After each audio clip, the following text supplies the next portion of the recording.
One of the most harmful aspects of permissive parenting is a lack of boundaries. Hi, I'm Kyle, your parenting coach. What do I mean by that? Well, so many parents who are moving away from the old school authoritarian way of constantly having these like rigid rules, saying no all the time. The focus is trying to control the kid's behavior, is then they slip into permissive parenting where they're seemingly saying yes all the time or struggling with how to set any boundaries at all with their kid on their behavior, how they talk to their parent, how they talk to each other as siblings.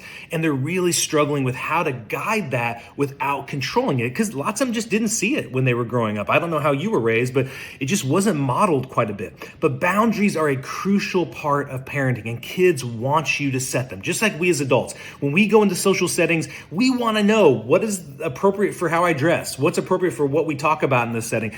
And we want that because it helps us feel less anxious, helps us feel more empowered to be able to show up in that environment and be successful. And that's what kids want. That's what boundaries are for, is by telling the kid consistently how to show up and how to succeed in that environment. And kids want your guidance. If you want some more support on this, we have a reading list that we're going to put in the show notes. And also check out our podcast this week where we dive deep into this subject to talk about the importance of not getting into permissive parenting, but also opening your mind into a new way where you're guiding, supporting, setting boundaries, and co-creating with your kid.